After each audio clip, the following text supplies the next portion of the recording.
Yeah, so Fire Chief Bo Butler,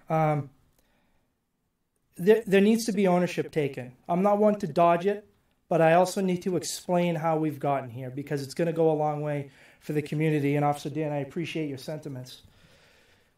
This is not the town manager's fault. This is not the assistant town manager's fault. This is not the police chief's fault. It is not any of your fault or the finance director's fault. This is me, being the fire chief, taking a hard line stand as I stood here on September 11th, 2023, to say that I will put the well-being of the firefighters first, because once the members are protected and taken care of, everything else, the macro is going to take care of itself once we take care of the micro, which is making sure my firefighters are safe. I prioritize civil protection and public safety over everything else. And I don't regret that in the least bit. This is an important community. My job as the fire chief is to identify and look at where we're going and say, this is where we need to go because it's in the best interest of the community. Now, there's a disconnect. The town manager and I spoke this afternoon. I disagree with what his sentiments are regarding drop-down. And that's okay. It's okay to have a disagreement. Where we drop the ball is when we become disagreeable. And the town manager and I had a very good conversation this afternoon about why the number 12, 1-2, is the Londonderry Fire Department staffing level. So I've been doing this for 2 decades. I want to walk everybody down a trail with me so that we can establish finally that 12 is the number for the Londonderry Fire Department to operate at. So, from establishing 10 firefighters to 11 firefighters on shift. This occurred in March 2015, and it occurred through a citizens petition article led by Tammy Seekman. The voters approved it. It was roughly $265,000. It was bringing our shift staffing at the time from 10 to 11. Not my words, the taxpayers' words, 10 to 11. I have an article from the Derry News that outlines just that, 10 to 11 across all 4 fire battalions. Okay, so now that we've established where the jump from 10 to 11 happened, I want to now establish where 11 to 12 happened. This occurred in 2018 and 2019. The MOF, or the mechanism of funding for this, was through the SAFER grant. On September 7th, the SAFER grant was awarded by FEMA in the amount of $700,566. On September 10th, that same year, a couple of days later, there was a council meeting. Chief O'Brien announced to the town council that the fire department was awarded this grant under public comment. Doug Smith, the finance director at the time, said this is unanticipated revenue. We have to have an additional meeting to accept these funds. That's accurate. That's a true thing. On October 15th, the next council meeting, the unanticipated funds through the SAFER grant are presented during public comment by Doug Smith. The grant covers 3 years and 4 additional firefighters for the town of Londonderry. Resolution 2018-11 is approved by the town council 5-0. As far as I'm concerned and the way government works, the council is the voice of the people. When the council approved SAFER for another 4 firefighters, that was my citizenry telling the council, we want this. We want our shifts brought to 12. Now, Senator Jean Shaheen was very impactful and direct in securing these funds. She wrote a letter on behalf of the fire department to FEMA. Senator Jean Shaheen, longstanding senator for the United States. And because of her involvement, we were awarded, in part, this SAFER grant. On September 7th, she visited headquarters on the day the grant was awarded and announced and congratulated the Londonderry Fire Department for doing so. On September 10th, her office releases an official press release explaining what the SAFER grant would do for the town of Londonderry, and I quote, I have it right here from her office, a sitting U.S. senator. With the additional funds, the department will be able to hire 4 new full-time firefighters. The new firefighters will mean the department will have continuous 12-man shifts. Continuous, in my estimation, means all the time. Continuous. That was the deal. As fire chief, that is my minimum staffing level. So I assume office on September the 11th, and I'm down. I've already identified a challenge. I'm down 6 positions.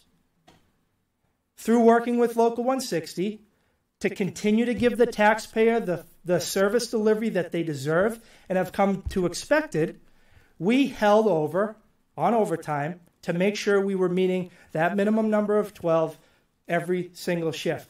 If you're down 6 positions, that's going to come with a cost in doing that. With being down 6 positions, we actively worked to fill the roster as fast as we could, and we were able to do that. When the roster gets full, overtime comes to a halt, and now we're able to maintain 12 without mandating employees, and it's a lot better for the community. The union leader and the Londonderry Times on September 8th and the 13th echoed the same statements that Senator Shaheen's office put out in that official memo. Continuous, 12-man shifts. So now, in my opinion, we've established where we went from 11 to 12, And 12 to 13 is very simple to establish. The taxpayers on March 12th voted overwhelmingly at almost 70% a vote of confidence for the fire department through their vote to give us an extra 4 firefighters, to bring staffing level up to 13 per shift, to raise and appropriate $495,000. So as the fire chief, I hold the line and I say, we're going to continue to give this community the services they have demanded and come to expect. Period. End of story. Not my words, the community's words, guys. The community's desire to make sure that they're prioritizing civil protection and public safety first because they know the importance of it. The town manager does his job. The finance director does his job and sees that I'm trending way over because I'm trying to hold the line at 12 with 6 open positions. So the reins get squeezed. My doing, and I want to make that clear, this is my doing, but I have a reason to stand for it. When the reins got pulled, I made the decision to the firefighters, because remember, I stood here and said, I'm putting my people first, because when I do, they're safer, they can affect the mission better for the people sitting behind me in my 12 o'clock. So we get together as a command staff, we call it an emergency meeting, on the Monday following the announcement of the budget freeze. I pull in my entire command staff, every single chief officer, myself, and the leadership of 3160 to say, guys, this is where we're at. The sauce is already in the spaghetti. I can't pull it out. It is what it is. But now we have to make a decision because gone are the days for this fire chief where we're going to put 2 firefighters on a fire engine, which isn't even a recognized standard for good reason. It's unsafe. And as you know, when you're running companies with not the same amount of staffing as you had prior to, they're doing more with less, injuries are going up, short-term disability is increasing, overtime is also, there's cause and effect to everything.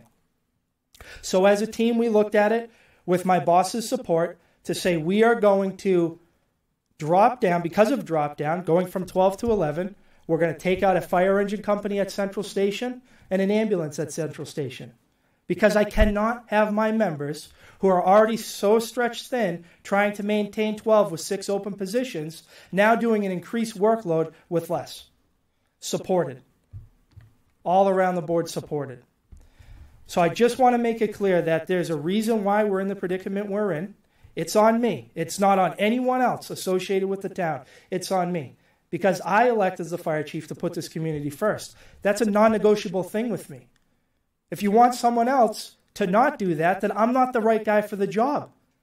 This community means everything to me. So they're going to get everything that they ask for. 12 firefighters per shift. And we'll work out, and we're going to continue through working with the town manager, finance director, the support of the council, to continue to get to that magic number for the Londonderry Fire Department of 15. It doesn't happen overnight. It takes time to get there. We're going to get there. But I just want to be clear, this is not his fault, her fault or his fault. This is Bo Butler's fault, and I own it. But more importantly than owning the problem is I had owned the solution, and that solution was to fill the roster of 6 positions. I am one away. I have the candidate. I am one away from filling the Londonderry Fire Department's roster to maintain 12 across the board when everyone says it's impossible to hire firefighters. We got them lined up because they want to come work for the Londonderry Fire Department. We are right there. We're almost right there. And if the squeeze didn't come, Londonderry Fire Department's roster would be full before July 1st with 12 firefighters across the 4 fire battalions. Meaning come July 1, when those monies are appropriated to get to the 13, we're ready to roll. We're not kicking the can down the road. We addressed it. So I hope that I have at least painted the picture that this is not their fault, this is me. And I own it, I own the solution, and I'm prioritizing public safety through my members and the people that they serve, first and foremost, non-negotiable. Mr. Chair? Yes. Fire Chief, when was the expiration of the SAFER grant? What was the expiration date of that money? You said 4 years, is that correct? The way the SAFER grant worked at the time is that the grant covered the first 3 years. Yes, sir. Okay. The first 3 years. 2018? Yep, 2018, 2019. 2018, 2019, and one more year, 2020? Well, no, the grant was awarded in 2018. Okay. And then the money start coming in thereafter. Okay.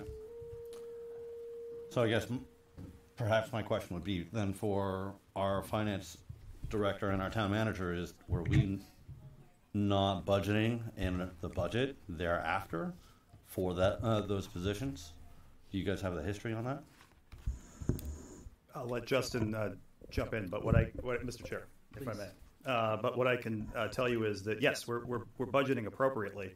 What the budget cannot support is holding to 12 with 6 open positions, and that, to the fire chief's point, is why we ran up a close to $500,000 deficit in the first 6 months of the year. So the budget is appropriate, provided that staffing is where it needs to be. Okay, that provides a more clearer picture. So certainly it's not any cuts on anyone's parts, and we were actually funding appropriately after the federal money had ended. So yeah, we are moving forward correctly, and we're trying to make the fixes to do so. Yes, everything's good when the roster is full. When the 6 open positions are 0, everything works as designed. Great. Mr. Chair? Thank you, Chief. You're welcome.